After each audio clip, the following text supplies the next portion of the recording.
Hello friend, अगर आप भी समोसा कचौड़ी पकौड़ी खाने के शौकीन हैं तो ये रेसिपी आपको जरूर पसंद आएगी। कच्चे मटर और गेहूं के आटे की मसाला पूड़ी खाने में बहुत ही ज्यादा खस्ता और टेस्टी होती है। बच्चे से लेके बड़ों तक को सभी को ये मटर की मसाला पूड़ी पसंद आएगी। तो चलिए फ्रेंड, देख लेते हैं कैसे बनाना है। पूड़ी बनाने के लिए हमने यहाँ पे 1 कटोरी मटर ले ली है। मटर को पानी में अच्छे से वॉश करके लिया है हमने। तो चलिए फ्रेंड, अब चलते हैं गैस की तरफ। तो गैस पे हमने कढ़ाई को रख लिया है। गैस का फ्लेम हमें मीडियम रखना है। इसमें 1 चम्मच ऑयल डालेंगे। जब हमारा ऑयल अच्छे से गर्म हो जाएगा तब हम इसमें आधा छोटा चम्मच जीरा डालेंगे। 4 से 5 लहसुन की कलियां डाल लेनी है। 2 हरी मिर्ची डालेंगे और सभी चीजों को 1 मिनट तक अच्छे से हमें चटकने देना है और लहसुन को लाल होने देना है। तो देखिए, सभी चीजों को अच्छे से हमने चटकने दिया है। अब हम इसमें मटर डाल देते हैं। तो हमने इसमें सारी मटर को डाल दिया है। स्वाद के अनुसार नमक डालेंगे। आधा छोटा चम्मच गरम मसाला पाउडर डालेंगे। 1 चम्मच धनिया पाउडर डालेंगे। थोड़ा सा हम इसमें हल्दी डाल लेंगे और सभी मसाले डालने के बाद इसे मटर में अच्छे से मिक्स कर लेना है। अब हम इसे 3 से 4 मिनट तक अच्छे से पकाएंगे और गैस का फ्लेम मीडियम रखेंगे। मीडियम फ्लेम पे पकाएंगे मटर को हम जब तक ही पकाएंगे जब तक कि हमारी मटर थोड़ी सी सॉफ्ट नहीं हो जाती है। तो देखिए, हमने इसे 3 से 4 मिनट तक अच्छे से पकाया है। तो चलिए, अब गैस का फ्लेम कर देते हैं बंद और मटर को ठंडा होने के लिए छोड़ देंगे। और जब हमारी मटर ठंडी हो जाएगी तब हम यहाँ पे एक मीडियम साइज का मिक्सी जार लेंगे और मिक्सी जार में देखिए इस तरह से मटर को डाल देना है सभी। अब हम मटर को पीसने वाले हैं, तो इसे ज्यादा बारीक नहीं करेंगे, थोड़ा सा हमें दरदरा ही रखेंगे। तो चलिए, इसे पीस लेते हैं। तो देखिए फ्रेंड, हमने इसे अच्छे से पीस लिया है, ज्यादा बारीक नहीं किया है। अब एक बाउल में पीसी हुई मटर को डाल देते हैं। हम यहाँ पे बहुत ही कम मसालों से मटर की पूड़ियाँ बनाने वाले हैं, जो खाने में भी हेल्दी होंगी और टेस्टी भी लगेंगी। तो देखिए फ्रेंड, आप देख सकते हैं कि हमने इसे थोड़ा सा दरदरा ही रखा है, ज्यादा बारीक नहीं किया है। इससे हमारी पूड़ियाँ बहुत ही खस्ता बन के तैयार होती हैं। अब इसमें थोड़ी सी बारीक कटी हुई हरी धनिया डाल लेते हैं। हरी धनिया से और भी ज्यादा टेस्ट बढ़ जाता है, तो अगर आप खाते हो तो हरी धनिया को जरूर डालिएगा। और चलिए, अब इसे अच्छे से मिक्स कर लेते हैं और इसे मिक्स करने के बाद रख देते हैं। इसका इस्तेमाल बाद में करेंगे। अब हमने एक बड़ा सा बाउल ले लिया है। इसमें 1 कटोरी गेहूं का आटा डाला है। आधा छोटा चम्मच अजवाइन डालेंगे। थोड़ा सा हम इसमें नमक डालेंगे, ज्यादा नहीं डालना है। आधा छोटा चम्मच लाल मिर्च पाउडर डालेंगे। 1 चम्मच ऑयल डाल लेना है। आप ऑयल की जगह घी भी डाल सकते हैं या फिर ऑयल डालिए। आप सभी चीजों को हाथों से देखिए आटे में अच्छे से मिक्स कर लेते हैं और इसे मिक्स करने के बाद इसमें थोड़ा थोड़ा करके पानी डालेंगे और आटे को गूंथते जाना है। जैसे कि पूड़ी के आटे को गूंथते हैं, बिल्कुल उसी तरह से गूंथ लेना है। जितने अच्छे से आप आटे को गूंथेंगे उतनी टेस्टी हमारी पूड़ी बन के तैयार होंगी। तो देखिए फ्रेंड, हमने आटे को गूंथ के तैयार कर लिया है। तो चलिए, अब इसकी हम छोटी छोटी लोइयां काट लेते हैं।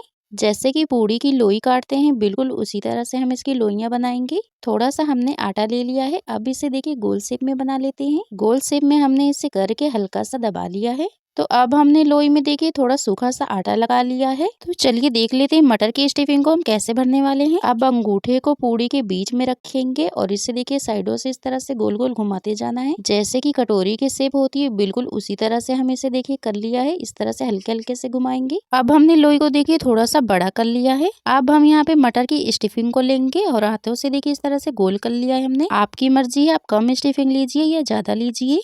अगर थोड़ी सी स्टफिंग ज्यादा लेते हैं तो पूड़ी हमारी बहुत ही टेस्टी बन के तैयार होती है। अब स्टफिंग को हम आटे के बीच में रखेंगे और साइडों से देखिए इस तरह से मोड़ते जाएंगे। हल्के हल्के से इस तरह से देखिए दबाते जाना है। अब जो बचा हुआ आटा है उसे हमने तोड़ के निकाल लिया है और जो हल्का सा हमने इसे मोड़ दिया है, अब इसे हल्के हल्के हाथों से गोल कर लेंगे। तो देखिए, इसे हल्के हल्के हाथों से देखिए इसे दबा देंगे ताकि कहीं से भी मटर की स्टफिंग ना निकले। तो देखिए, एक पूड़ी की लोई बन के तैयार हो चुकी है। और देख लेते हैं दूसरा तरीका जो आसानी से भर सके।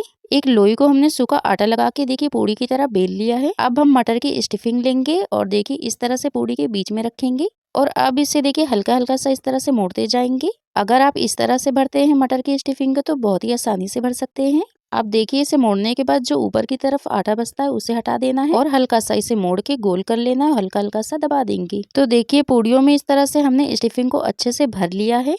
अब आप दोनों तरीके से मटर की स्टफिंग को आसानी से भर सकते हैं। तो चलिए देख लेते हैं कि पूड़ियों को बेलना कैसे है।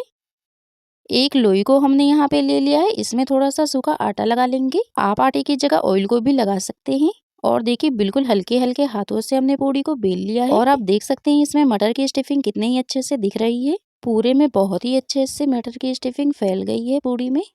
इसी तरह से हमने सभी पूड़ियों को बेल के कर लिया है तैयार। आप अपने हिसाब से बड़ी या छोटी पूड़ी बेल सकते हैं। तो चलिए फ्रेंड, देख लेते हैं पूड़ियों को फ्राई कैसे करना है ताकि ये बहुत देर तक फूली फूली और क्रिस्पी बने। गैस पे हमने कढ़ाई में ऑयल को अच्छे से गर्म कर लिया है और इसमें पूड़ी को डाल दिया है। पूड़ी डालने के बाद देखिए पूड़ी के ऊपर इस तरह से ऑयल को अच्छे से डाल लेना है जब तक कि पूड़ी अच्छे से फूल ना जाए और इसे दूसरी तरफ पलट देंगे। गैस का फ्लेम मीडियम रखना है। मीडियम फ्लेम पे पूड़ी को गोल्डन फ्राई करेंगे। बस देखिए हमने पूड़ी को अलट पलट के अच्छे से गोल्डन फ्राई कर लिया है। ये पूड़ियाँ बहुत ही जल्दी फ्राई हो जाती हैं। तो देखिए एक पूड़ी को हमने फ्राई करके तैयार कर लिया है। इस तरह से आप एक पूड़ी को फ्राई करते हैं तो बहुत ही ज्यादा फुली फुली और क्रिस्पी बनती हैं। अब हम देख लेते हैं दो पूड़ी को अगर फ्राई करते हैं तो वो कैसे बनती हैं। तो देखिए हमने यहाँ पे दो पूड़ियों को डाल लिया है और इसके ऊपर से भी अच्छे से ऑयल डाल लेते हैं। तो देखिए पूड़ियों को बहुत ही अच्छे से जगह चाहिए होती है फूलने के लिए, इसलिए कढ़ाई में ऑयल उतना ही होना चाहिए जिसमें कि आपकी पूड़ी अच्छे से डूब जाए। तो देखिए अब हम दोनों पूड़ियों को अलट पलट करके फ्राई कर लेते हैं और गैस का फ्लेम मीडियम रखेंगे, ज्यादा हाई नहीं करेंगे। मीडियम फ्लेम पे पूड़ियों को फ्राई करते हैं तो बहुत ही ज्यादा क्रिस्पी बन के तैयार होती हैं और बहुत देर तक ये फूली फूली रहती हैं। तो देखिए फ्रेंड हमने दोनों पूड़ियों को अच्छे से अलट पलट करके फ्राई कर लिया है और इसमें कितना ही अच्छा कलर आ चुका है। तो चलिए अब पूड़ियों को हम निकाल लेते हैं। बिल्कुल इसी तरह से पूड़ियों को गोल्डन फ्राई करना है। पूड़ियों को फ्राई करने में बस 1 से 2 मिनट का ही टाइम लगता है। तो देखिए फ्रेंड हमने सभी पूड़ियों को फ्राई कर लिया है और ये देखिए बिल्कुल फूली फूली बनी। इस तरह से आप पूड़ियों को बनाते हैं तो काफी देर तक ये फूली फूली और क्रिस्पी बनी रहती हैं। अब आप इन पूड़ियों को चाय के साथ खाइए या फिर इसे ऐसे भी खाइए, ये बहुत ही ज्यादा टेस्टी लगती हैं। आप इन पूड़ियों को बच्चों के लंच बॉक्स में भी दे सकते हैं, बच्चों को ये बहुत ही ज्यादा पसंद आएगा। फ्रेंड अगर आपको हमारी मटर की पूड़ी की रेसिपी पसंद आई है तो वीडियो को लाइक करें, कमेंट करें, शेयर करें। चैनल पर नए तो प्लीज सब्सक्राइब माई चैनल ऐसी रेसिपी से जुड़ी वीडियो देखने के लिए। तो देखिए फ्रेंड अंदर से भी पूड़ियों में मसाला बहुत ही अच्छे से भरा हुआ है। एक बार बनाइएगा, आपको ये बहुत ही ज्यादा पसंद आएगा।